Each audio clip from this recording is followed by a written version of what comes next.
আজকে থেকে ধরেন লক্ষ কোটি বছর আগে, কত কোটি বছর আমরা জানি না, আল্লাহ রাব্বুল আলামিন একা ছিলেন।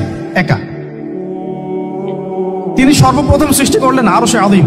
কি সৃষ্টি করলেন?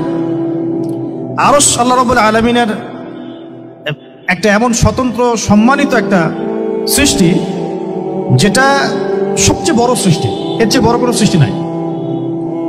এমনকি কিয়ামতের মাঠে এই আরশের ছায়া আল্লাহ রাব্বুল আলামিন 7 শ্রেণীর মানুষকে ছায়া দিবেন। সুবহানাল্লাহ। ওই 7 শ্রেণী সম্পর্কে আমরা অন্য হাদিসে পড়ে নিব, অনেকে হয়তো জানেন। সেখানে ন্যায়পরায়ণ শাসক থাকবেন, তারপরে যুবক থাকবেন, যুবক শ্রেণী যারা যৌবনকালটা আল্লাহর ইবাদতে কাটিয়ে দিয়েছে। সুবহানাল্লাহ। যে নারী একজন যুবককে আহ্বান করেছে খারাপ কাজের জন্য, কিন্তু যুবক বলেছে যে আমি রাজি না, আমি আল্লাহকে ভয় করি, সেই যুবকও আরশের ছায়া ছায়া পাবে ইনশাআল্লাহ। তারপরে সেই দুই ভাই বা ব্যক্তি যারা একে অপরকে আল্লাহর জন্য মহব্বত করে, তারাও আরশের ছায়া ছায়া পাবে। এমন ব্যক্তি যে গোপনে দান করে, মানে ডান হাত দিয়ে কি দান করছে বাম হাত জানে না, তারাও আরশের ছায়া ছায়া পাবে। এমন ব্যক্তি যে অন্ধকারে বা একাকী আল্লাহ পাককে স্মরণ করে এবং চোখ দিয়ে দরদর করে পানি পড়তে থাকে, এই ব্যক্তিও আরশের ছায়া ছায়া পাবে। এরকম প্রায় 7 শ্রেণীর মানুষ আরশের ছায়া ছায়া পাবে। আরশ সৃষ্টি করার পরে আরশটা ছিল পানির উপরে। কোথায় ছিল? পানির উপরে। সূরা হুদের মধ্যে আছে। আমি শুধু রেফারেন্সগুলো আপনাদেরকে সূরাগুলো বলে দিব, বাসায় গিয়ে আপনারা পড়বেন। প্রত্যেকটা আয়াত কিন্তু এখানে ধরে ধরে বলার সময় নেই আর কি আমার কাছে। তো আরশটা ছিল পানির উপরে। এরপরে আল্লাহ রাব্বুল আলামিন আসমান এবং জমিন সৃষ্টি করেছেন 6 দিনে। পুরো মহাবিশ্ব আল্লাহ রাব্বুল আলামিন সৃষ্টি করেছেন কত দিনে? 6 দিনে। ফি সিত্তাতি আইয়াম, 6 দিনে। এখন সৃষ্টি করার পরে আল্লাহ রাব্বুল আলামিন কলম সৃষ্টি করেছেন। কি সৃষ্টি করেছেন? কলম। ইলমের সাথে যে কলমের সম্পর্ক, এটা একটু পরে আরো ক্লিয়ার হবে আপনাদের কাছে। আল্লাহ পাক কলম সৃষ্টি করে বলেছেন উক্তুব, কলম তুমি লিখো। কলম তো আমাদের সংজ্ঞা মতো জড় পদার্থ, তাই না? হ্যাঁ, তো আল্লাহ পাক বলছেন কলমকে তুমি লিখো। তো কলম কথা বলছে, মাযা আকতুব, আমি কি লিখবো? আল্লাহ পাক বলছেন লিখো, কিয়ামত পর্যন্ত যা যা হবে সব লিখে ফেলো। এরপর আল্লাহ রাব্বুল আলামিন লাউহে মাহফুজের মধ্যে একদম from the very beginning till the last day of judgement প্রত্যেকটা কথা লাউহে মাহফুজে লেখা আছে। এমনকি আপনার কার সাথে বিয়ে হবে সেটাও, কয়টা বাচ্চা কাচ্চা হবে সেটাও। তাই এত অস্থির হওয়ার দরকার নাই, রিজিকে যা আছে আসবে ইনশাআল্লাহ। লেখা যদি হয়ে থাকে আসবে না? আসবে ইনশাআল্লাহ। সবর। তো এই জন্য মুমিনদেরকে বলা হয়েছে তোমরা কখনো হতাশ হবে না, কারণ তাকদীর লেখা হয়ে গেছে, হতাশ হওয়ার কোনো কারণ নাই। একটা প্রবণতা আমরা সমাজে দেখছি আত্মহত্যার। ইয়াং জেনারেশনকে আমরা নসিহত করবো যে ভুলেও নিজের জীবনকে বিসর্জন দিতে যাবেন না। আল্লাহ রাব্বুল আলামিন আপনাদেরকে সৃষ্টি করেছেন তার ইবাদত করার জন্য এবং তার জমিনে তার দিনটাকে প্রতিষ্ঠা করার জন্য। হেলায় খেলায় আপনার জীবনটা নষ্ট করবেন না, ঠিক আছে ভাই? আল্লাহ বোঝার তৌফিক দান করেন। তো কলম সৃষ্টি করার পরে কিয়ামত পর্যন্ত সব লেখা হয়ে গেছে। এখন আমাদের এই পৃথিবীতে তো মানুষ ছিল না, ছিল? এদিকে মনোযোগ দেন। এই পৃথিবীতে কি আগে মানুষ ছিল? এই পৃথিবীতে আগে কি ছিল তাহলে বলেন? হ্যাঁ, মাশাআল্লাহ। এই পৃথিবীতে আগে কি ছিল? এখন ওরা নাই। সবার সাথেই কিন্তু একটা করে আছে, কমপক্ষে কয়টা করে? সবার সাথে কমপক্ষে একটা করে। আর কোন কোন জায়গা আছে যেখানে জিনের বড় বড় আখড়া আছে। পৃথিবীতে যে জায়গাগুলো থেকে ইসলাম বিরোধী অপতৎপরতাগুলো চলে, ওখানে জিনের আখড়া বেশি। কথা বুঝতে পারছেন? তো জিন জাতিকে আল্লাহ পাক ধ্বংস করে দিয়েছেন তাদের পাপের কারণে, আল্লাহ দ্রোহিতার কারণে, অবাধ্যতার কারণে। এখন আল্লাহ রাব্বুল আলামিন ইরাদা করলেন পৃথিবীতে আমাদেরকে সৃষ্টি করবেন, মানে মানুষকে সৃষ্টি করবেন। আল্লাহ পাক তার সমস্ত ফেরেশতাদেরকে একত্রিত করলেন। ঘটনাটা কিন্তু খুব ইন্টারেস্টিং। আমি জানি এখানে ওলামায়ে কেরামও আছেন, তবে আমি সবার জন্য প্রযোজ্য হয় এমন কথা বলারই চেষ্টা করছি, কারণ অনেকে হয়তো এগুলো নাও জানতে পারে। তো আল্লাহ পাকের ভাষায় আমি যদি বলি, আল্লাহ রাব্বুল আলামিন বলছেন আউযু বিল্লাহি মিনাশ শাইতানির রাজীম ওয়া ইয ক্বালা রাব্বুকা লিল মালায়েকা ইন্নী জাঈলুন ফিল আরদি খলিফা। হে নবী মুহাম্মদ সাল্লাল্লাহু আলাইহি ওয়াসাল্লাম, তুমি স্মরণ করো সেই সময়ের কথা যখন আল্লাহ তোমার রব সমস্ত ফেরেশতাদেরকে ডেকে বলেছিলেন যে ইন্নী জাঈলুন ফিল আরদি খলিফা, আমি জমিনে মানে পৃথিবীতে আমার খলিফা পাঠাতে চাই। কি পাঠাতে চাই? আরো জোরে বলেন। আল্লাহ পাক বলেননি পৃথিবীতে মানুষ পাঠাতে চাই, পৃথিবীতে নতুন কোনো মাখলুক পাঠাতে চাই। আমাদেরকে আল্লাহ পাক সম্মানের শব্দে সম্মানিত করেছেন বিশেষায়িত করেছেন, আমাদেরকে বলেছেন আমরা আল্লাহর খলিফা, আমরা আল্লাহর খলিফা। এখন আমরা আল্লাহর খলিফা, কিন্তু পৃথিবীতে মানুষ খিলাফা শব্দ সহ্য করতে পারে না। হ্যাঁ, কি অদ্ভুত না? এটা কোরআনের কি শেষের দিকে আছে না প্রথম দিকে আছে? সূরা বাকারার একদম শুরুর দিকে 3টা 4টা 5টা পৃষ্ঠা উল্টালে দেখবেন এই একটা আছে। কোরআন তাহলে শুরু থেকে কখনো খুলেও দেখেনি সে ব্যক্তি, প্রমাণ হলো এটা যে খুলেও দেখেন, অথবা দেখলেও সে এড়িয়ে গেছে। আল্লাহ পাক আমাদেরকে বললেন যে পৃথিবীতে আমি আমার খলিফা পাঠাতে চাই। তাহলে আদম আলাইহিস সালামকে আল্লাহ পাক মুহাব্বতের শব্দে, সম্মানের শব্দে বিশেষায়িত করলেন কি বলে? সুবহানাল্লাহ, সুবহানাল্লাহ। আর খলিফা কাকে বলে এটা আমি আপনাদেরকে বোঝাচ্ছি একটা দোয়া থেকে, একটা দোয়া থেকে। এই যে গাড়িতে করে আমরা বাসা থেকে আসলাম বা যখন কোনো সফরে যাই, আমরা একটা দোয়া পড়ি, সুবহানাল্লাযী সাখখারা লানা হাযা ওয়া মা কুন্না লাহু মুকরিনিন ওয়া ইন্না ইলা রাব্বিনা লামুনকালিবুন। এতটুকু তো পড়ি নাকি? বাইগুলো পড়তে হবে। বইমেলা এসেছি শুধু লেকচার শোনার জন্য না, ছবি তোলার জন্য না। আজকে জীবনটা পরিবর্তন করার নিয়াত করে যাইতে হবে, ঠিক আছে ভাই? বই প্রকাশ করা, ছাপানো, বিক্রি করা, লেখা, এর চেয়ে বড় কথা আমার জীবনটা ইলমের আলোয় আলোকিত করা। আমি বই লিখলাম ধরেন একটা, আমার মধ্যে সেই আমল নাই, লাভ নাই, লাভ আছে? আমি বই ছাপাইছি 100, 200, 500, 1000, আমি নিজেই আমল করি না, হবে? আগে আমল, আমল জরুরি। ইলমের সাথে আমলটা খুব বেশি জরুরি। আলেম তাকেই বলা হয় যে ইলম অনুযায়ী আমল করে। তাহলে আল্লাহ পাক বলেন লিমা তাকুলুনা মা লা তাফআলুন, তোমরা এমন কাজ, এমন কথা কেন বলো যে আমল নিজেরাই করো না? কাবুরা মাকতান ইনদাল্লাহ আন তাকুলু মা লা তাফআলুন, আল্লাহর কাছে সবচেয়ে গর্হিত একটা অপরাধ, তোমরা একটা কথা বলবা কিন্তু আমল করবে না। তো দোয়াটা মুখস্থ করবেন। এই দোয়ার নিচে একটা অংশ আছে, আল্লাহুম্মা আনতা সাহিবু বিস সাফারি। আমার কথাটা শুনেন, খলিফার অর্থটা বুঝেন। অনেকে তো অনেকভাবে ব্যাখ্যা করে আর কি। আল্লাহুম্মা আনতা সাহিবু ফিস সাফারি, আল্লাহ তুমি এই সফরে আমার সাথী। সফরে বের হওয়ার সময় দোয়া পড়ছি আমরা, আল্লাহুম্মা আনতা সাহিবু ফিস সাফারি, আল্লাহ তুমি এই সফরে আমার সাথী। ওয়াল খলিফাতু ফিল আহলি ওয়া মালি, আল্লাহ আমি তো বাসায় নাই, আমার বাসার আহাল মালের খলিফা হচ্ছে তুমি আল্লাহ। তাহলে খলিফা শব্দটি কি বুঝলেন? আল্লাহ আমার বাসার আহাল মালের খলিফা মানে কি? আমার স্থলাভিষিক্ত তুমি আল্লাহ, আমি ওখানে নাই বাসায়, আমি সফরে বের হয়ে গেছি, আমার স্ত্রী, আমার সন্তান, আমার মাল, আমার জান, এগুলোর দায়িত্ব তোমার, তুমি খলিফা। কত চমৎকার দোয়া। তাহলে পৃথিবীতে আমি আমার খলিফা পাঠাতে চাচ্ছি, তার অর্থ কি? আল্লাহ রাব্বুল আলামিন এই পৃথিবীতে আমাদেরকে তার প্রতিনিধি বানিয়েছেন। সুবহানাল্লাহ, সুবহানাল্লাহ। তাহলে আমরা নিজেদের আত্মপরিচয় ভুলে গেলাম যে আমরা আল্লাহর প্রতিনিধি পৃথিবীতে, তাই না? আমরা এখন আব্রাহাম লিঙ্কনের পূজা করতেছি। আব্রাহাম লিঙ্কনের পূজা তো বুঝেন না আপনারা, এটা হচ্ছে ওই যে সোকল ডেমোক্রেসি পূজার। আল্লাহ পাক বলছেন ওয়াল্লামা আদামাল আসমাআ কুল্লাহা, আল্লাহ বলছেন আমি আদমকে এই মহাবিশ্বের যত নাম আছে, নাম, নাউন্স, ইসম, সব শিক্ষা দিয়েছি। সুবহানাল্লাহ। এই মহাবিশ্বের যত নাউন্স, নাম, এখানে ইসম শব্দের অর্থ কিন্তু জ্ঞান। ইসম মানে কি? এখানে জ্ঞান। মহাবিশ্বের যে জ্ঞানগুলো আছে, এই জ্ঞানগুলো আল্লাহ পাক আমাদের আদি পিতাকে শিক্ষা দিয়েছেন। আমাদের আদি পিতাকে আল্লাহ নিজে শিক্ষা দিয়েছেন। সৃষ্টিগতভাবে আমরা জ্ঞানী ছিলাম না, আল্লাহ পাক আমাদেরকে জ্ঞান শিক্ষা দিয়েছেন। আমরা ফিলোসফির বইগুলো খুললে দেখবেন ওখানে বুদ্ধিবাদ নামে একটা মতবাদ আছে। মানে তারা বলে যে মানুষ সৃষ্টিগতভাবেই একজন বুদ্ধিদীপ্ত প্রাণী। এটা ভুল কনসেপ্ট। সৃষ্টিগতভাবে আমাদের মধ্যে জ্ঞান ছিল না, আল্লাহ পাক আমাদেরকে জ্ঞান শিক্ষা দিয়েছেন। কথা বুঝতে পারছেন? একটা মতবাদ তাদের আছে অভিজ্ঞতাবাদ, মানে মানুষ অভিজ্ঞতা থেকেই শিখে। আরেকটা আছে সমন্বয় মতবাদ, আপনারা তো এগুলো অনেকে পড়েছেন হয়তো। এর বাইরে যে একটা মতবাদ আছে যে আল্লাহর পক্ষ থেকে ওহী ভিত্তিক মানুষ জ্ঞান শিখে, এই মতবাদ কোনো দার্শনিকের বইয়ে স্থান পেল না। কি আফসোস, কি আফসোস। অথচ মুসলিম ঘরে দার্শনিক তারা। আমরাও পড়েছি ভাই না 4 বছর, এই কারণে গেলে কি আফসোস।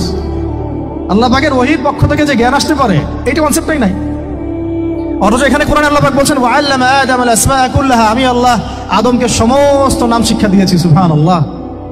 এরপরে এই যে জ্ঞান আদম আলাইহিস সালামকে আল্লাহ পাক শিক্ষা দিলেন, এর ফলশ্রুতিতেই আল্লাহ পাক বললেন যে ওয়াইয কুলনা লিল মালাইকা উসজুদু লি আদম, হে ফেরেশতারা তোমরা এখন আদমকে সিজদা করো। কি ফেরেশতাদেরকে দিয়ে আল্লাহ পাক আমাদের পিতাকে সিজদা করালেন কিসের মানদণ্ডে? কিসের কারণে? জ্ঞানের কারণে। জ্ঞানের কারণে ফেরেশতাদেরকে আল্লাহ পাক বললেন যে এই নামগুলো বলে দাও তো তোমরা। তারা বলতে পারলো না। তারা বললো লা ইলম আল্লাহুম্মা লা ইলমা লানা ইল্লা মা আল্লামতানা, আল্লাহ আমাদের তো সেই জ্ঞান নাই, শুধু ওইটুকু জ্ঞান আছে যা আপনি আমাদেরকে শিখিয়েছেন। তখন আল্লাহ পাক বলেছিলেন যে আমি যা জানি তোমরা তো জানো না। আমি কি বলি নাই যে আমি আসমান জমিনের গায়েবের সব খবর জানি? তখন আল্লাহ বললেন যে তোমরা সবাই সিজদা করো আদমকে। তাহলে আমাদের পিতাকে খলিফা করা হলো, জ্ঞান শেখানো হলো, আল্লাহ পাক নিজে শেখালেন, ফেরেশতার মণ্ডলীদের দিয়ে সিজদা পর্যন্ত করালেন। কিসের মানদণ্ডে? আরো আসতে বলেন, জ্ঞানের মানদণ্ড। এখন যদি আমরা একটা প্রশ্ন ছুড়ে দেই নিজ নিজ বিবেকে, আমরা কি সেই ওহীর 10টা সূরাও শিখেছি? 10টা পারা কি পড়া হয়েছে কখনো? 10টা সূরারও কি অর্থ জানি? অনেকে তো 10টা আয়াতের অর্থ জানি না। আমরা কি সেই ওহীর 10টা হাদিস শিখেছি? তাহলে আমরা কোথায় সম্মান খুঁজতেছি? পশ্চিমাদের কাছে? বলেন। সত্যি সবচেয়ে আফসোস লাগে আমার একটা জিনিস, যে মুসলিমরা আমরা এখন আমাদের আত্মপরিচয় ভুলে যাচ্ছি, আর আল্লাহ পাক আমাদেরকে যেখানে সম্মান রেখেছেন ওইখানে সম্মান না খুঁজে আমরা অন্যের দাসত্বের সম্মান খুঁজতেছি। আল্লাহ আমাদেরকে বোঝার তৌফিক দান করে। এটা অজ্ঞতার কারণে হচ্ছে। আমাদের কাজ তাদেরকে সচেতন করা বা তাদেরকে মেসেজ পৌঁছে দেওয়া। আমরা উগ্র পন্থা অবলম্বন করব, আমরা হিকমার সাথে প্রজ্ঞার সাথে মানুষকে বোঝানোর চেষ্টা করব, এগুলো বোঝানোর অংশ। এখন আচ্ছা, আরেকটা কথা আপনাদেরকে বলি, একটা কথা আমি মাঝখানে মিস হয়ে গেছে। এই যে আল্লাহ পাক আমাদেরকে খলিফা করে পাঠিয়েছেন, খলিফার কাজ কি? প্রশ্ন না? আমাদের কাজ কি তাহলে? এই কাজটা আল্লাহ পাক আবার ব্যাখ্যা করেছেন সূরা সদের মধ্যে। কোন সূরায়? সূরা সদ। সদ নামে একটা সূরা আছে, সূরা ইয়াসিনের আগে পড়ে পাবেন। তো এখানে আল্লাহ পাক আরো একজন নবীকে তার খলিফা বলেছেন। সেই নবীর নাম দাউদ আলাইহিস সালাম। কি নাম?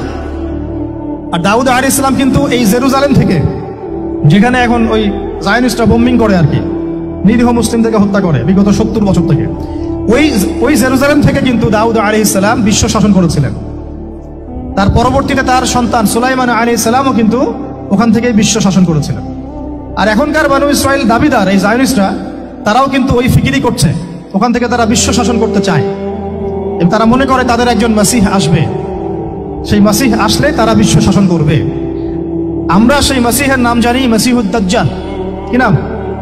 এই দাজ্জালকে ওরা ওদের সত্য মাসিহ মনে করে, আমরা জানি হচ্ছে মিথ্যা ভণ্ড প্রতারক মাসিহ, অথচ ওরা মনে করে এটা হচ্ছে সত্য মাসিহ। এই জায়গায় তারা ধোঁকা খাচ্ছে। অথচ সত্য মাসিহ হচ্ছেন ঈসা আলাইহিস সালাম, যিনি আবার শেষ জামানায় আসবেন এবং তার হাতেই এই মাসিহুদ দাজ্জাল মারা যাবে। এবং তারপরে পুরো বিশ্বে আবার ওই খিলাফা কায়েম হবে, ওই যে খলিফা, ওটা সারা বিশ্বে কায়েম হবে। এই টাউন হলও বাদ যাবে না ইনশাআল্লাহ। এটা মানুষ মানতে চাচ্ছে না, কিন্তু মানুষ না মানলে কি? আল্লাহ পাকের নকশায় সব আঁকা আছে কখন কি হবে। কে কে কল্পনা করেছিল যে আজকে আপনারা বসে এখানে দিনের আলোচনা করবেন? হ্যাঁ, কল্পনা করা যায় তো? যে শব্দগুলো আপনারা বলছেন এগুলো বললেই তো নাই গায়ে, এখন বলছেন। কেউ কি কল্পনা করেছিল যে হঠাৎ করে এমন একটা সময় চলে আসতে পারে? কেউ কিন্তু কল্পনা করেনি, আল্লাহ পাকের নকশায় ছিল। এখানে আমাদের একটা আফসোসের কথা, এখানে মাস্টারমাইন্ড আল্লাহ রাব্বুল আলামিন। প্রকৃত মাস্টারমাইন্ড কে? আমরা ক্রেডিট নেওয়ার প্রতিযোগিতায় ব্যস্ত হয়ে আছি এখন, কার কত ক্রেডিট নেওয়া যায়। এখানে একক ক্রেডিট পাওয়ার যোগ্য কেউ না, সমস্ত ক্রেডিট কার? আল্লাহ রাব্বুল আলামিন। এটা আল্লাহর সাথে গাদ্দারি করতে যায় না, তাহলে ভুলে যান। কারণ আমি বারবার বলেছি আপনাদেরকে, কোরআন থেকে একটা শিক্ষা আমরা শিখেছি, একটা কম যখন মাজলুম থাকে, দুর্বল মাজলুম জুলুমের শিকার হচ্ছে, আল্লাহ পাক সেই কমটাকে বাঁচান, কোনো না কোনো একজন ত্রাণকর্তাকে পাঠান, কোনো একটা সূরাতে আল্লাহ পাক সেই কমকে বাঁচায় দেন। আবার যদি এই নিয়ামতটা পাওয়ার পরে ওই কম আবার এই জুলুম শুরু করে, আবার আল্লাহ দ্রোহিতা শুরু করে, আল্লাহ পাক তার চেয়ে বড় জালেম চাপাই দিবে। কথা বুঝতে পারছেন? আল্লাহর সাথে গাদ্দারি করতে যাই না, আল্লাহ পাক আমাদেরকে বোঝার তৌফিক দান করে। এখন খলিফার কাজটা কোথায় পাবেন? কোন সূরায় ভাই বলেন? সূরা সদে আল্লাহ পাক দাউদ আলাইহিস সালামকে খলিফা সম্বোধন করে বলছেন, ইয়া দাউদ। কি চমৎকার আহ্বান! ইয়া দাউদ, হে দাউদ, ইন্না জাআলনাকা খলিফাতান ফিল আরদ। দেখো, আমি আল্লাহ তোমাকে পৃথিবীতে খলিফা করেছি। কি করেছি? খলিফা করেছে। তোমার কাজ কি শোনো, ফাহকুম বাইনান নাসি বিল হক। বোঝার চেষ্টা করেন একজন খলিফার কাজ কি। খলিফা মানে আল্লাহর প্রতিনিধি, জমিনে যে দায়িত্বশীল, অন্য মানুষের উপরে যে দায়িত্বশীল, তার কাজ ফাহকুম বাইনান নাসি বিল হক, মানুষের মাঝে ন্যায় বিচার প্রতিষ্ঠা করবে, এটা তোমার কাজ। তাহলে এখন যারা আমরা এই জায়গায় আছি বা ভবিষ্যতে আসবো, আরো কাল আগাতে থাকবে, সময় আগাতে থাকবে, নতুন নতুন নেতৃত্ব আসবে, সবার ফাংশন একটাই, ফাহকুম বাইনান নাসি বিল হক।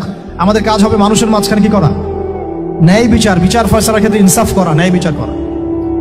তো ন্যায় বিচার তো এখন জাদুঘরে আছে নাকি? হ্যাঁ, কোন কোন ক্ষেত্রে আমরা চাই না যে ন্যায় বিচার জাদুঘরে যাক, আমরা চাই আবারও ন্যায় এবং সাম্যের সমাজ প্রতিষ্ঠা হোক। ইনশাআল্লাহ এরপর থেকে আমরা কোনো অন্যায় সহ্য করব না। ইনশাআল্লাহ এরপর থেকে আমরা কোনো জল্লাদতন্ত্র কায়েম করতে দিব না। আমাদের যা আছে তাই নিয়ে প্রতিবাদ হবে ইনশাআল্লাহ। কারণ এখনকার প্রজন্ম প্রতিবাদের ভাষা বুঝে।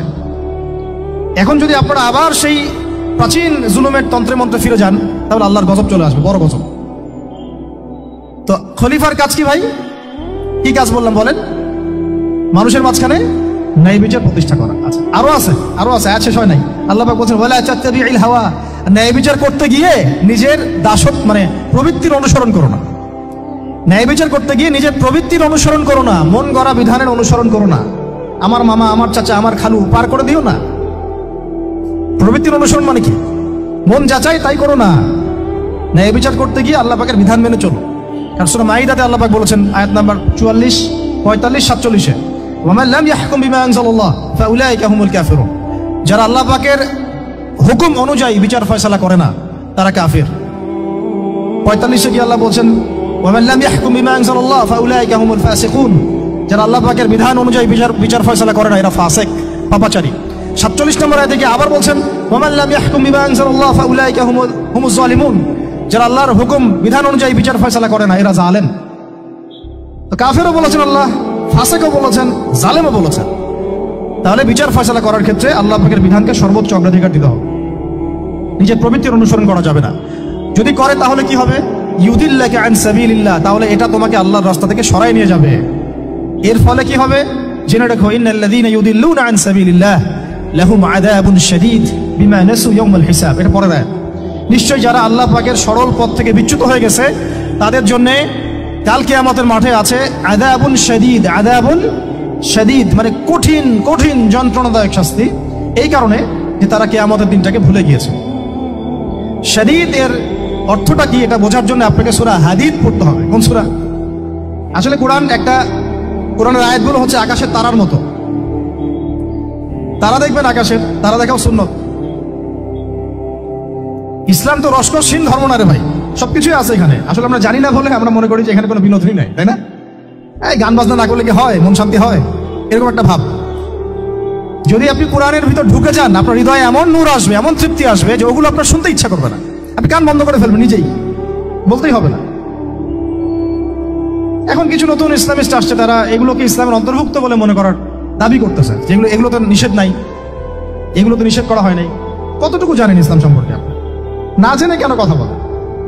নবী সাল্লাল্লাহু আলাইহি ওয়াসাল্লাম রাস্তা দিয়ে হাঁটছেন, ওই সময় তো অনেক পূজা অর্চনা ইত্যাদি হতো মক্কায়। তো এখানে ঢাক ঢোলের শব্দ আসছে। নবী সাল্লাল্লাহু আলাইহি ওয়াসাল্লাম নিজের 2 আঙ্গুল কানের মধ্যে ঢুকিয়ে দিলেন, দিয়ে পাশে একজন সাহাবী তাকে জিজ্ঞাসা করছেন হাঁটতে হাঁটতে হাঁটতে হাঁটতে, তুমি কি এখন আওয়াজ শুনতে পাচ্ছ? সাহাবী বলেন না ইয়া রাসূলুল্লাহ, এখন আওয়াজ শুনতে পাচ্ছি না। তখন তিনি হাত কান বের করলেন। এটা নবীর সুন্নাত। আর আমরা নবীর সুন্নাতকে উল্টাই দিচ্ছি কিভাবে দেখেন, আমাদের কানেই এখন ইয়ারফোন। উনি যেটা শুনে কান বন্ধ করতেন ওইটা আমরা কানে ঢুকায় রাখছি একবার। আল্লাহ আমাদেরকে বোঝার তৌফিক দান করেন। দেখেন আমরা তো সবাই পাপী। আমার মনে হয় না আমরা কেউ নবী সাল্লাল্লাহু আলাইহি ওয়াসাল্লামের সুপারিশ ছাড়া পার পাবো, এমনটা মনে হয় না আমাদের। সবাই পাপী, আপনি আমি আমরা সবাই। তো সেই যে নবীর সুপারিশ আমরা প্রত্যাশা করছি, সেই নবীর সুন্নতকে যদি এইভাবে অবজ্ঞা করতে থাকি তাহলে কি সুপারিশ পাবো ভাই? কি মনে হয় আপনাদের? অ্যাটলিস্ট সুন্নতকে তো সম্মান করতে হবে নাকি? আল্লাহ বোঝার তৌফিক দান করেন। আমি তাহলে যেটা বলছিলাম যে আল্লাহ পাকের বিধান অনুযায়ী বিচার ফয়সালা করতে হবে, এটা খলিফার কাজ। ন্যায় বিচার করতে হবে মানুষের মাঝখানে, এবং নিজের প্রবৃত্তির অনুসরণ করা যাবে না, তাহলে আল্লাহর পথ থেকে দূরে সরাই দিবে। এখানেই বললাম শাদীদ বুঝতে গেলে আপনাকে কোন সূরা পড়তে হবে? সূরা হাদীদ। আকাশের তারার কথা কেন বললাম? যে আকাশের তারাগুলো যদি মেলাতে পারেন দেখবেন বিভিন্ন শেপ তৈরি হয়। প্রত্যেকটা তারার অবস্থানের গাণিতিক একটা ব্যাখ্যা আছে। যারা অ্যাস্ট্রোনমি নিয়ে পড়াশোনা করেন তারা জানেন, এগুলা সবাই জানবেন না। প্রত্যেকটা তারাকে আল্লাহ পাক এত সূক্ষ্মভাবে স্থাপন করেছেন যে যদি একটু সামান্য একটু ডানে বামে এগুলো সরে যায়, মহাবিশ্বের এই স্থিতিশীলতা নষ্ট হয়ে যাবে। এবং এটার কসমও আল্লাহ পাক কোরআনে করেছেন সূরা ওয়াকিয়ার মধ্যে। কোন সূরা? সূরা ওয়াকিয়াতে আল্লাহ পাক বলেছেন ফালা উকসিমু বিমাওয়াকিইন নুজুম, আমি তারার অবস্থান স্থলের স্থিতির কসম করে বলছি। আল্লাহ পাক এর কসম করেছেন। কত গুরুত্বপূর্ণ জিনিস, ঠিক আছে? তো পরেরগুলো বললাম না। সূরা হাদীদ কেন পড়বেন? সূরা হাদীদ আল্লাহ পাক বলেছেন যে ওয়ানজালনাল হাদীদা ফীহি বাসুন শাদীদ। এটা শাদীদ বোঝাতে গিয়ে হাদীদে আসছে। আল্লাহ পাক বলছেন যে আমি আল্লাহ পৃথিবীতে আসমান থেকে লোহা নাজিল করেছি। অবাক করার বিষয় না? লোহার খনি খুঁজতেছেন আপনারা মাটির নিচে, তাই না? আল্লাহ পাক বলছেন আমি লোহা নাজিল করেছি। আনজালনা, ঠিক যেমন ইন্না আনজালনাহু ফি লাইলাতুল কদর, আমি লাইলাতুল কদরে কোরআন নাজিল করেছি, আসমান থেকে নাজিল হয়েছে, তাই না? এরকমই ওয়া আনজালনাল হাদিদা, আমি হাদিদ লোহা নাজিল করেছি। ফিহি বাসুন শাদীদ, যে লোহার মধ্যে আছে কঠিন শক্তি। শক্তি আছে না? আয়রন যে অণু পরমাণুগুলো, এগুলোর শক্তি সবচেয়ে বেশি না? কেমিস্ট্রিতে আপনারা পড়েছেন। তাহলে এখন আল্লাহ পাক বলছেন কিয়ামতের দিন তাদের জন্য আযাবুন শাদীদ, যারা আল্লাহ পাকের খলিফার দায়িত্ব পালন করবে না, যারা খলিফার দায়িত্ব পেয়েও ন্যায় বিচার করবে না, ইনসাফ করবে না, প্রবৃত্তির অনুসরণ করবে, ঠিক আছে, আল্লাহর পথ থেকে বিচ্যুত হয়ে যাবে, তাদের জন্য কিয়ামতের মাঠে এই শাস্তি আছে। তাহলে আমরা কি খলিফা শব্দ বুঝতে পারলাম? আমাদের পিতা যে খলিফা, এটা কি বুঝতে পারলাম? তাহলে এখন বলেন তো, প্রত্যেক নবী কি আল্লাহর খলিফা ছিলেন না? ছিলেন কিনা? প্রত্যেক নবী কি আল্লাহর বিধান দিয়ে বিচার ফয়সালা করেন নাই? মানুষের মাঝখানে ইনসাফ করেন নাই? ন্যায় বিচার প্রতিষ্ঠা করেন নাই? এরপরে সাহাবায়ে কেরামের যুগে তারা কি ন্যায় বিচার প্রতিষ্ঠা করেন নাই? তাহলে হঠাৎ করে কি হলো বিশ্ববাসীর মধ্যে যে একেবারে কোরআন হাদিস এর মৌলিক বিষয়গুলো, এগুলো সব পাশ কাটিয়ে আমরা মানব রচিত বিধানগুলোর দিকে চলে গেলাম? রহস্যজনক না বিষয়টা? এটা হচ্ছে দাজ্জালীয় একটা শাসন আসতেছে সামনে। দাজ্জাল নিজেকে খোদা বলে দাবি করবে, সে সমস্ত মানব জাতিকে বুঝাবে যে সেই খোদা, নাউযুবিল্লাহ। সে অনেক ভেলকি দেখাবে, মানুষকে তার দিকে টেনে নিয়ে আসবে, এমনকি সে এক হাতে জান্নাত এক হাতে জাহান্নাম নিয়ে ঘুরবে। নবীজি বলেছেন যে তার জান্নাতে প্রবেশ করবে ওটাই তার জাহান্নাম, আর যে তার জাহান্নামে প্রবেশ করবে সেটাই হচ্ছে জান্নাত। তাহলে পুরো বিশ্ববাসীকে আল্লাহ থেকে দূরে সরিয়ে একটা গডলেস ওয়ার্ল্ডে রূপান্তরিত করার একটা তৎপরতা চলছে, লক্ষ্য করতেছেন না? এটা মূলত আপকামিং যে দাজ্জালীয় সভ্যতার ভবিষ্যৎবাণী নবীজি করেছেন, এই দিকেই ওয়ার্ল্ড যাচ্ছে আস্তে আস্তে আস্তে আস্তে ওই দিকে যাচ্ছে।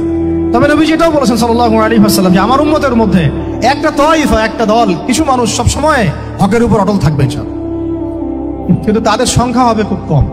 এখন আমাকে আপনারাই বলেন যে ওই হকের উপর অটল থাকতে হলে আমার সেই জ্ঞান লাগবে কি লাগবে না? বলেন। যেই জ্ঞান আমাদের পিতাকে শেখানো হয়েছে, দেখবেন প্রত্যেকটা মানুষের মধ্যে কিছু প্রতিভা আছে, সৃজনশীলতা আছে, আছে না? একটা বুদ্ধিদীপ্ত একটা তাড়না মানুষের ভিতরে কাজ করে। এটা কোত্থেকে আসছে জানেন? আমাদের পিতার ডিএনএ থেকে আসছে। আমাদের পিতার ডিএনএ থেকে, আমরা কিন্তু সবাই তার সন্তান। এরপরে পৃথিবীতে মানুষ পাপাচারে যখন লিপ্ত হলো প্রচন্ড রকম, তখন নূহ আলাইহিস সালামকে আল্লাহ পাক পাঠান এবং তিনি প্রায় 950 বছর দাওয়াতের কাজ করলেন, 40টা বা 80টা পরিবার ইসলাম কবুল করলো। তখন আল্লাহ পাক এই মুমিনদেরকে বাদ দিয়ে সবাইকে গারদ করে দিলেন, ধ্বংস করে দিলেন। মানে আমরা যারা পৃথিবীতে এখন বেঁচে আছি, যে আপনি আমি, আপনাদের নাম আমি জানি না, আমরা যারা বেঁচে আছি, আমরা কিন্তু কোনো না কোনো ভাবে ওই 40 বা 80 পরিবারের সন্তান। আমরা আত্মীয়, কিন্তু আমরা সবাই কিন্তু আত্মীয়, জানেন? 40টা বা 80টা পরিবার বাদ দিয়ে বাকি সব মানুষকে আল্লাহ পাক ধ্বংস করে দিয়েছিলেন নূহ আলাইহিস সালামের মহাপ্লাবনে। ঘটনা জানেন না?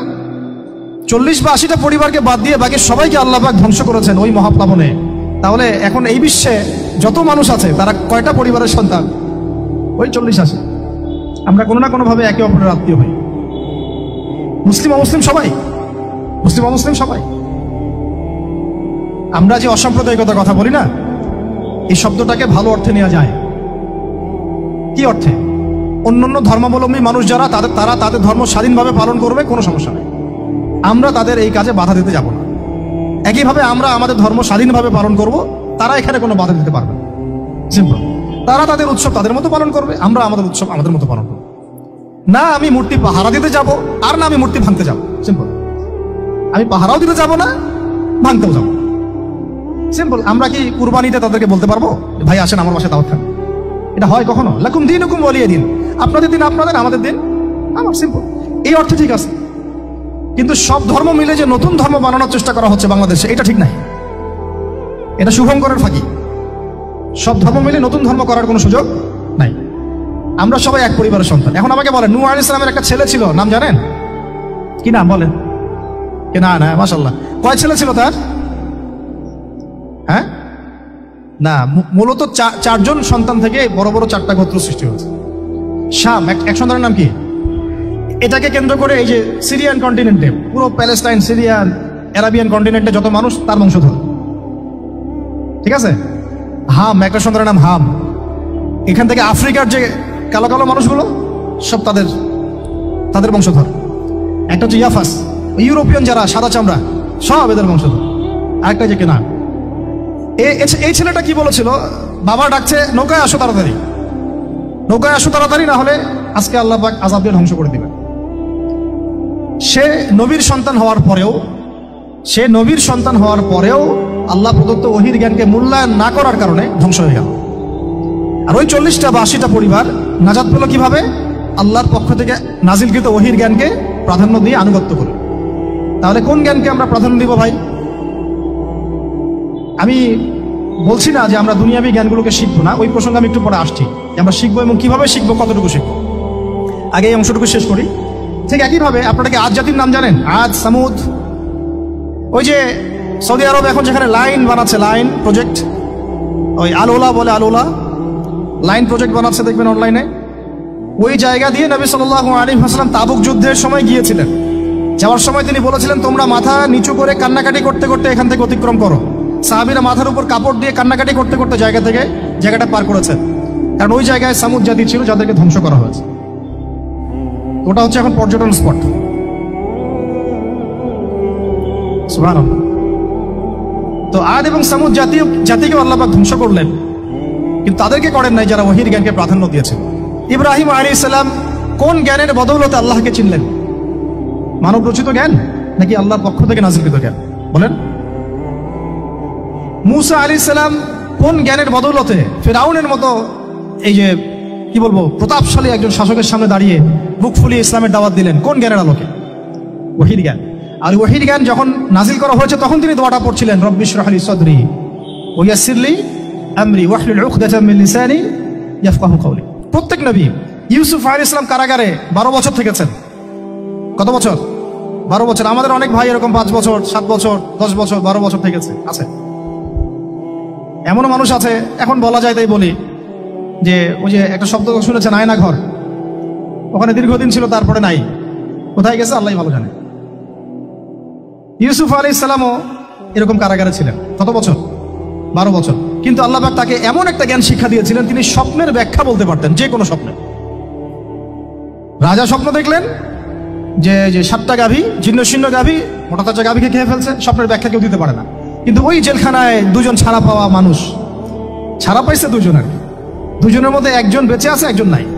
মানে 2 জন বসে বসে ইউসুফ আলাইহিস সালামকে বলছিলেন যে আমরা একটা স্বপ্ন দেখলাম যে আমার মাথায় রুটি আছে, পাখি এসে রুটি খেয়ে ফেলছে, আর আমি স্বপ্ন দেখলাম যে আমি শরাব পান করাচ্ছি, ব্যাখ্যা কি? ইউসুফ, তোমাকে সত্যবাদী বলে জানি। ইউসুফ আলাইহিস সালাম বললেন, তোমার মাথায় রুটি যেটা খেয়ে নিচ্ছে, তার মানে তোমাকে শুলদণ্ড দেওয়া হবে, আর তুমি যে পানি পান করাচ্ছ, তার মানে তুমি নাজাত পাবে, ছাড়া পাবে। হলেও তাই। আর যে নাজাত পাবে তাকে ইউসুফ আলাইহিস সালাম বলে দিলেন যে তুমি রাজ দরবারে গিয়ে আমার কথা বলো, আমার কথা আলোচনা করো। সে ভুলে গিয়েছিল। পরে যখন এই স্বপ্নটা দেখলো বাদশা, তখন বাদশা সবাইকে ডাকলো, ডেকে বললো যে এই গাভীর স্বপ্নের ব্যাখ্যা কি? তখন এই ব্যক্তির মনে পড়ছে, আরে ইউসুফ তো ব্যাখ্যা দিতে পারে। সে গিয়ে ইউসুফ আলাইহিস সালামকে ডেকে নিয়ে আসতেছে যে এই রাজা স্বপ্ন দেখছে, ব্যাখ্যা কি? স্বপ্ন কিন্তু আপনার কাছে শুনে একটা স্বাভাবিক মনে হচ্ছে, আরে গাভীর আবার স্বপ্নের কি ব্যাখ্যা? তখন ইউসুফ আলাইহিস সালাম ব্যাখ্যা দিলেন যে 7 বছর ফসল ফলবে আপনাদের এলাকায়, তারপরের 7 বছর হবে দুর্ভিক্ষের সময়। কিসের সাথে কিসের ব্যাখ্যা? এই জ্ঞান কে শিখালেন তাকে? এই ইন্টারপ্রিটেশনের জ্ঞান কে শিখালেন? তাহলে জ্ঞানের মূল উৎস কে? আমার কথা বলার উদ্দেশ্য কি বুঝতে পারছেন? যত জ্ঞান তার মূল উৎস কে? স্বপ্ন একটা জ্ঞান, যদি সেটা সত্য হয়। আর জেনে রাখবেন, কিয়ামতের আগে আগে মুমিনদের স্বপ্ন বেশি বেশি সত্য হবে। ঠিক আছে? মূসা আলাইহিস সালামকেও সেই আল্লাহ জ্ঞান শিক্ষা দিলেন। ঈসা আলাইহিস সালাম এই কুষ্ঠরোগীর গায়ে হাত বুলালে ভালো হয়ে যায়। হ্যাঁ, অন্ধ ব্যক্তির মানে চোখে হাত বুলালে ভালো হয়ে যায়। এমনকি মৃত ব্যক্তিকে তিনি বলছেন কুম বিইজনিল্লাহ, আল্লাহর হুকুমে দাঁড়িয়ে যাও, দাঁড়িয়ে গেল। এই জ্ঞান কে দিয়েছেন তাকে? দাউদ এবং সুলাইমান আলাইহিস সালাম এই যে পশু পাখির ভাষা বোঝেন, সুলাইমান আলাইহিস সালাম পিঁপড়ার ভাষাও বোঝেন। আপনাদের সায়েন্স কি পিঁপড়ার ভাষা বোঝে? হ্যাঁ, আমরা তো এখন সায়েন্সকে সবকিছুর মানদণ্ড মনে করি, তাই না? সায়েন্স যদি বলে হ্যাঁ তাহলে হ্যাঁ, না বললে না। মানে এমন একটা ভাব, দেখেন সায়েন্সকে আমরা ইলাহ বানাইছি, ইলাহ, উপাস্য। সায়েন্স যদি বলে যে পৃথিবী থেকে অমুক অমুক কোটি কোটি আলোকবর্ষ দূরে একটা গ্রহের সন্ধান পাওয়া গেছে, নাম দিল ধরেন যে আলফা এক্স ওয়াই জেড কিছু একটা, ওখানে হুরপড়ি আছে, হ্যাঁ, ওখানে দুধের সাগর আছে, মধুর সাগর আছে। তো মানুষ তখন বিশ্বাস করা শুরু করবে, হ্যাঁ হ্যাঁ তাই তো থাকতেই পারে। নাসা বলেছে না হয়ে পারে, নাসা মন্তব্য করেছে না হয়ে পারে। ওরকম যদি বলে অনেক দূরে একটা আগুনের একটা বিশাল ইয়া পাওয়া গেছে, গ্রহ পাওয়া গেছে, ওখানে আযাব দেওয়া হয়, শাস্তি দেওয়া হয়, ওখানে অন্য মাখলুক আছে, ওদের ভাষা এলিয়েন আর কি, মানুষ বিশ্বাস করে। কিন্তু আল্লাহ পাক কোরআনে বলছেন যে সুলাইমান আলাইহিস সালাম পিঁপড়ার ভাষাও বুঝতেন, ওই কথা বিশ্বাস করতে চাচ্ছে না। সুলাইমান আলাইহিস সালাম বাতাসে ফ্লাই করতে পারতেন, এটা বুঝতে পারতেছেন, বিশ্বাস করেন না। তাহলে ওই প্রযুক্তি না থাকলে এয়ারক্রাফট কিভাবে আবিষ্কার করলেন? যে প্রযুক্তিগুলো পৃথিবীতে চলে গেছে ইতিমধ্যে, ওগুলো ভবিষ্যতেও আসতে পারে। যেমন একটা প্রযুক্তির কথা বলি, সুলাইমান আলাইহিস সালাম বসে আছেন, একজনকে বললেন না সাবার রানী বিলকিসের সিংহাসন কে নিয়ে আসতে পারবে? একজন বললো যে আপনি উঠে দাঁড়াইতে যতক্ষণ সময় লাগে এর মধ্যে নিয়ে আসবো। উনি বললেন যে হবে না, এটাতে হবে না, তুমি স্লো, তুমি 3G 4G না, এত স্লো স্পিডে আমার হবে না। এই কথা বলেন নাই, মজা করলাম আর কি। আমাদের ইউটিউবার আবার এই অংশ কাট করে আবার প্রচার করে দিতে পারে। দেখেন কিসের সাথে কি ব্যাখ্যা করলো। কোরআনকে 3Gর সাথে তুলনা করলেন আবু তোহাদ না, ব্যাস কাম সারা দেশে ওইটাই ইস্যু। তখন মহা মুসিবত, মানে বাঙালি জাতির মধ্যে দিন প্রচার করা। আমাদের সালাফদের ভাগ্য ভালো যে তারা আগেই, মানে এই প্রযুক্তি আসার আগেই দুনিয়া থেকে তারা চলে গেছে। মুশকিল না, যত ইস্যু এগুলোর কারণেই সৃষ্টি হয়। তো যাই হোক, প্রসঙ্গে আসি, কোথায় ছিলাম ভাই, যে কথা হারায় ফেললাম। হ্যাঁ, আরেকজন বললেন যে না, আপনি চোখের পলক ফেলতে যতক্ষণ লাগে এর মধ্যে দেখবেন সিংহাসন সামনে। সুবহানাল্লাহ, কি প্রযুক্তি বলেন! এই প্রযুক্তির সামনে কি বিশ্ববাসী যেতে পেরেছে? দেখেন সুলাইমান আলাইহিস সালামের বাতাসে ফ্লাই করাটা কিন্তু এখন পৃথিবীতে খুব কমন হয়ে গেছে। আমরা সবাই ফ্লাই করতেছি বাতাসে, তাই না? যদি আপকামিং কোনো সময় আপনি দেখেন যে এইরকম চোখের পলকেই একটা বস্তু আরেকটা জায়গা থেকে এক জায়গায় চলে আসতেছে, আমি অবাক হব না ইনশাআল্লাহ। কারণ কোরআনে অতীতে এই ঘটনার দলিল আছে। বুঝাতে পারতেছি না? এক কথায় সমস্ত জ্ঞানের মূল উৎসকে। এরপরে আসেন, অত লম্বা করছি না, আমাদের নবী মুহাম্মদ সাল্লাল্লাহু আলাইহি ওয়াসাল্লাম আসেন। আমরা তো তার উম্মত। 23 বছরে, একটু মনোযোগ দেন, এটা আলোচনার লাস্ট পার্ট, ঠিক আছে? 23 বছরে তিনি পুরো জাহেলিয়াতকে পরিবর্তন করে দিয়েছেন। কত বছরে? 23 বছর। আপনারা কি জানেন যে আইয়ামে জাহিলিয়াতে আসলে কি কি সমস্যা ছিল? কেন ওই যুগটাকে আমরা জাহিলিয়াত বলি? বেসিক্যালি 5-6টা সমস্যা ছিল। কয়টা? 5-6টা। 1 নম্বর শিরক। 1 নম্বর কি? আমার সাথে বলেন। শিরক আমাদের ওয়ার্ল্ডে নাই, এটা তো গ্লোবাল শিরক চলতেছে এখন। শুধু ধর্মীয় শিরক চলতেছে না, কিন্তু এখন শিরক হচ্ছে পলিটিক্সে, শিরক হচ্ছে ইকোনমিক্সে, শিরক এডুকেশনেও আছে, শিরক কালচারের মধ্যেও আছে। কথাগুলো বুঝতে হবে একটু গভীরভাবে। তখন সমস্যা ছিল রিবা, সুদ। এখন নাই। রিবা ছাড়া কোনো সিস্টেম আছে এখন ওয়ার্ল্ডে? আমি গতকালকে একটা হাদিস মোতালা করছিলাম সুদ সংক্রান্ত।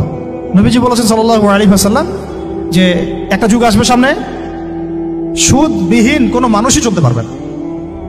যে চলতে চাইবে তার গায়েও সুদের ছিটা ফোটা গিয়ে লাগবে। আসে নাই সেই যুগ? সুবহানাল্লাহ, কিভাবে তিনি এত স্পেসিফিকলি কথাগুলো বলতে পারেন?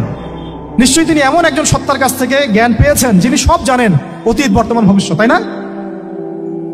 এমনকি নবীজি বলেছেন ইমামুল মাহদির সময় যে 10 জন ঘোড়সাওয়ার বের হবে এবং তারা গিয়ে খোঁজ নিতে যাবে যে দাজ্জাল বের হয়েছে কিনা। নবীজি বলছেন আমি সেই 10 জনের নামও জানি, তাদের বাবার নামও জানি। সুবহানাল্লাহ, সুবহানাল্লাহ। কিয়ামতের মাঠে আলী রাদিয়াল্লাহু আনহু, আবু বকর রাদিয়াল্লাহু আনহু, ওমর, ওসমান রাদিয়াল্লাহু আনহুম আজমাইন, তাদের হিসাবটা কেমন হবে ওইটাও নবী সাল্লাল্লাহু আলাইহি ওয়াসাল্লাম আগেই বলে দিয়েছেন। সবচেয়ে দ্রুত হিসাব হবে এই উম্মতের আলী ইবনে আবি তালিব রাদিয়াল্লাহু আনহু। যাবেন, বেরোবেন, শেষ। কি মানুষ, তার জীবনীটা পড়ে দেখবেন। আমি শেষের দিকে বলে দিব আপনাদেরকে আজকে, এবং এটা রেকর্ডেড থাকবে, ইনশাআল্লাহ অনলাইনে দিয়ে দিব, যে আপনারা কোন কোন সাবজেক্টের বই কিনবেন। বই মেলা তো শুধু মানে আসলেন একটা র্যান্ডমলি বই কিনলেন এমন না, টপিক ধরে ধরে সাবজেক্ট ওয়াইজ বই কিনতে হবে, ঠিক আছে ভাই? বই কেনার পিছনে টাকা পয়সা খরচ যদি না করেন, মানে দিনের জন্য অর্থ ব্যয় করার মানসিকতা না থাকে, এলেম পাওয়া যাবে। অনেক মুহাদ্দিস নিজের গায়ের জামা খুলে দিয়ে পর্যন্ত বই নিয়ে বাসায় গিয়েছে, জানেন? তাদের সমস্ত সম্পত্তি বিক্রি করে দিয়েছেন বই কেনার জন্য। আজকে সকালে আমাদের এক ভাই মোজাকারা করছিলেন যে আমারই এক ওস্তাদ, বাংলাদেশের অনেক বরেণ্য একজন আলেমে দিন, প্রবীণ আলেমে দিন, তার কথা আলোচনা হচ্ছিল যে তিনি কিতাব পড়তে পড়তে পড়তে হঠাৎ একটা কিতাব তিনি খুঁজে পাচ্ছেন না। তো ছাত্রদেরকে পাঠালেন যে খুঁজে নিয়ে আসো তো, কোথায় আছে? কেউ খুঁজে পায় না। তিনি নাকি ওযু করে এসে নামাজ 2 রাকাত নামাজ পড়ে বাচ্চার মতো হাউমাউ করে কান্নাকাটি শুরু করলেন, আল্লাহ আমার সেই কিতাব কোথায় গেল, আমার কিতাবটা এনে দাও। তলাবুল ইলম কাকে বলে দেখেন, ইলমের তালেব, ইলমের ছাত্র কাকে বলে? এই যে ইলমের ছাত্র, আমরা কি ছাত্র হইতে পারছি? একটা বইয়ের দাম যদি দেখি 100 টাকা, বাস আমাদের গায়ে লাগে। 100 টাকা দিয়ে তো আপনার গার্লফ্রেন্ডকে নিয়ে বসতে গায়ে লাগে না, বসলে তো 500 টাকা চলে যায়। জিনা থেকে বাঁচতে না পারলে কলবে আল্লাহ নূর আসবে না। আল্লাহ পাক আমাদের কথাগুলো বোঝার তৌফিক দান করেন, আমিন। জিনা, আবার বলছি, জিনা থেকে বাঁচতে হবে, অন্যথায় কলবে নূর আসবে না। আল্লাহ পাক আমাদেরকে বোঝার তৌফিক দান করেন, আমিন। কোথায় ছিলাম ভাই বলেন? 1 নাম্বার কি ছিল? শিরক। 2 নাম্বার রিবা, সুদ। ওইটা বলতে গিয়ে হাদিসটা কথা বলেছিলাম। এই সুদটা কি এখন বেশি না কম? এখন সুদ মানুষ খাচ্ছে, যুক্তিও দিচ্ছে যে এই যুগে এখন সুদ না খাইলে কি চলে?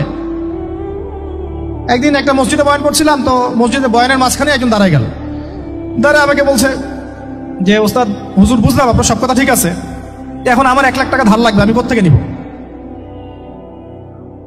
বলেন আসলে উত্তর দিবেন কি? হ্যাঁ, সুদের ক্ষতিকর বিষয়গুলো যেমন বলতে হবে, সুদবিহীন ব্যাংকিং সিস্টেম এবং অর্থনৈতিক ব্যবস্থাও তো চালু করতে হবে। সেটা কি? সেটা হচ্ছে জাকাত। সেটা কি? জাকাত, সাদাকা এবং কর্জে হাসানা। এগুলো তো চালু করছি না আমরা শুধু কথা বলছি তাত্ত্বিক যে সুদ হারাম। আমিও তো অনেক জায়গায় বলছি, কারণ বলতে হচ্ছে না, আপনার জানাতে তো হবে। সুদের পাপের সবচেয়ে নিম্ন শাখা হচ্ছে মায়ের সাথে জিনা করা, সর্বোচ্চ শাখা হচ্ছে আল্লাহ এবং তার রাসূলের সাথে যুদ্ধ করা। একটা হাদিস বুখারীতে এরকমও আসছে, বুখারীতে কি তিরমিজিতে, আমি রেফারেন্সটা ভুলে যাচ্ছি, তবে হাদিসটা সহিহ। নবী সাল্লাল্লাহু আলাইহি ওয়াসাল্লাম বলেছেন, যে ব্যক্তি 1 দিরহাম সুদ খায় সে যেন 36 বার জিনা করল। আর আপনারা তো জানেন, এটা আমার বলার দরকার নাই। 4 শ্রেণীর মানুষকে নবী অভিশাপ দিয়েছেন, যে নিজে খায়, তারপরে যে সুদ দেয়, যে লিখে রাখে, যে সাক্ষী থাকে। আমি বলতে যাচ্ছি, আইয়ামে জাহিলিয়াতে এই সুদটা ছিল, আমাদের এই বর্তমান ওয়ার্ল্ড অ্যাফেয়ার্সে নাই। বাংলাদেশ একটা কান্ট্রি হিসেবে চিন্তা করবেন না, আপনি গ্লোবালি চিন্তা করবেন, কারণ এখন একটা দেশ স্বতন্ত্রভাবে চলতে পারে না। ওয়ার্ল্ড ব্যাংকের সাথে আপনাকে ডিল করতে হবে, IMF এর সাথে। আমি যদি প্রেসিডেন্ট হই, তাও আমাকে করতে হবে, আপনি হলে আপনাকে করতে হবে। তো কথা বলে তো শুধু কথা বলে লাভ নাই। আপনার বিকল্পটা কি? আসলে বিকল্প ব্যবস্থাটা কি? এটা তো মূল কথা। ইকোনমিক্স নিয়ে কতগুলো কিতাব আছে এখানে, ইসলামিক ইকোনমিক্স নিয়ে আমরা কতগুলো কিতাব ছাপাইছি, বর্তমান ওয়ার্ল্ড অ্যাফেয়ার্স নিয়ে আমরা কতগুলো কিতাব ছাপাইছি। নবী সাল্লাল্লাহু আলাইহি ওয়াসাল্লাম বলেছেন, শেষ জামানার সবচাইতে আমার উম্মতের উপর ভয়াবহ ফিতনা হচ্ছে মাসিহুদ দাজ্জাল। কি নাম বলেন? এখন আপনি আমাকে মাদ্রাসার পুরো সিলেবাসে কন্টেন্টে আমাকে দাজ্জাল নিয়ে একটা ফ্যাকাল্টি দেখান, আছে? কয়টা কিতাব আছে? সবচেয়ে ভয়াবহ ফিতনা, নবীর মুখে, নিজের মুখে বলা, সবচেয়ে ভয়াবহ। এর চেয়ে ভয়াবহ কোনো ফিতনা আসে নাই, আসবেও না। তো এখন আপনি আমাকে বলেন যে এই ফিতনা সংক্রান্ত কতগুলো কিতাব আপনার কাছে আছে বাসায়, বলেন? তাহলে গ্যাপস আছে না আমাদের মধ্যে? গ্যাপস ফিল আপ করতে হবে। কথাগুলো বলার উদ্দেশ্য হচ্ছে গ্যাপসটা ফিল আপ করা। তো এই রিবার সমস্যাটা এখনো আছে। আল্লাহ পাক আমাদেরকে রিবা মুক্ত জিন্দেগি দান করেন, আমিন। এবং আমি রিকোয়েস্ট করবো বিনয়ের সাথে যে আমাদের ঊর্ধ্বতন কর্তৃপক্ষ যারা আছেন, শুধু একটা কাজ করেন না, একটা কাজ 1টা বছর করেই দেখেন না কি হয়। প্রত্যেকটা মুসলিম, অমুসলিমদের কথা বলছেন, যেহেতু এটা খিলাফা স্টেট না, সেহেতু অমুসলিমরা এখানে জিজিয়া দিবে না। খিলাফা স্টেটে অমুসলিমরা জিজিয়া দেয়, এটা তো খিলাফা স্টেট না, এটা তো ডেমোক্রেটিক স্টেট এবং সেকুলার স্টেট। শুধু মুসলিমদের কাছ থেকে, যাদের নিসাব পরিমাণ সম্পদ হয়েছে জাকাত দেওয়ার, সবার কাছ থেকে রাষ্ট্রীয়ভাবে বাধ্যতামূলক জাকাত নেন। দেখেন না অর্থনীতি সচল হয় না? 1টা বছর নিয়ে দেখেন না কি হয়। কেউ এই উদ্যোগ গ্রহণ করতে পারতেছে না। কেন হচ্ছে না আমরা বুঝতে পারতেছি না। কর্জে হাসানার এনজিও চালু করা যায়।